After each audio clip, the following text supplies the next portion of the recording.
Hello guys, welcome back to Thansi vlogs. അങ്ങനെ ഞങ്ങൾ നാട്ടിൽ പോവുകയാണ് ഗൈസ്. ഞങ്ങളെന്ന് പറഞ്ഞിട്ട് ഞാൻ മാത്രമേ വലിയ ഉള്ളൂ എന്നായിരിക്കും ചിന്തിക്കുന്നത്. അവർക്ക് ഉച്ചക്കത്തുള്ള ഫ്ലൈറ്റാണ്, എനിക്ക് മോർണിംഗ് ഫ്ലൈറ്റാണ്. അബുദാബിയിൽ വെച്ചിട്ടാണ് പോകുന്നത്.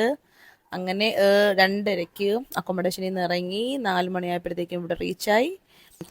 ഫ്ലൈറ്റ് കുറച്ച് വാഷ്റൂമിൽ നിന്ന് എന്തൊക്കെയോ കാണിക്കുകയാണ് വീഡിയോ എടുക്കാൻ.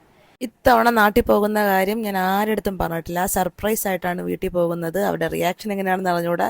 ചിലപ്പോൾ ഞാനായിരിക്കും സർപ്രൈസ് ആകുന്നത്. എന്തിനു വന്നെന്ന് മിക്കവാറും എൻ്റെ വീട്ടുകാർ ചോദിക്കും. അങ്ങനെ ഫ്ലൈറ്റിൻ്റെ ഇടയിൽ എനിക്ക് കഴിക്കാൻ സാൻഡ്വിച്ച് കിട്ടി. വലിയ സുമാറൊന്നും ഇല്ലായിരുന്നു. രാത്രി ഉറങ്ങാത്തത് കൊണ്ടിട്ട് ഫ്ലൈറ്റിൽ കിടന്ന് ഉറങ്ങി എണീറ്റപ്പോഴത്തേക്കും അൽഹംദുലില്ലാ നാടെത്തിയിരിക്കുകയാണ്. അടുത്തിരിക്കുന്ന ചേട്ടൻ ഇതിൻ്റെ കുറേ വീഡിയോസ് എടുക്കുന്നത്. അപ്പം ഞാൻ വിചാരിച്ചു ഞാനായിട്ട് കുറയ്ക്കുന്ന എന്തിന്, ഞാനും വീഡിയോ അങ്ങ് എടുക്കാമെന്ന് വിചാരിച്ച് എടുക്കുവാണ്. ഞാനൊരു ഇൻഫ്ലുവൻസർ അല്ലയോ.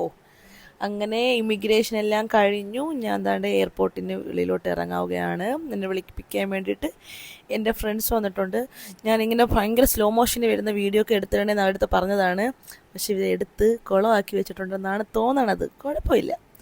അങ്ങനെ ഞാനീ നടന്നു പോകുന്ന കണ്ടിട്ട് നിങ്ങൾ വിചാരിക്കും ഞാൻ അവരെ തല്ലാൻ പോവുകയാണെന്ന്. അല്ല, വീട്ടിലോട്ട് കയറി പോകുന്നതാണ്. ഉമ്മായ കണ്ടപ്പോഴുള്ള അവരുടെ റിയാക്ഷൻ നോക്കൂ. അവർ ഞെട്ടിയോ, ചെറുതായിട്ടൊന്ന് ഞെട്ടി പാപ്പായെ വിളിക്കുവാണ്.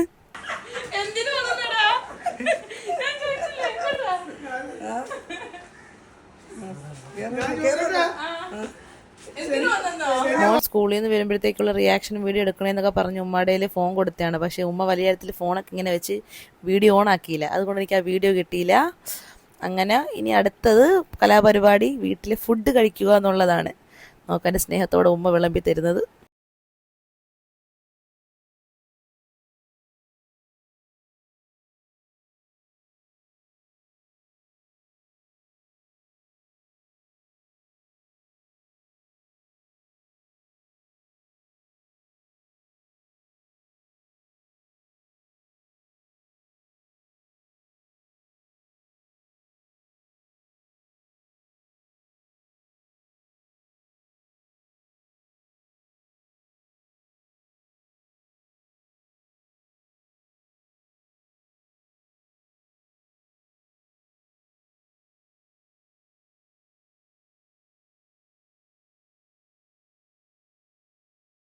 ഇനി പുതിയ പുതിയ വീഡിയോസുമായിട്ട് വരുന്നതായിരിക്കും. Stay tune.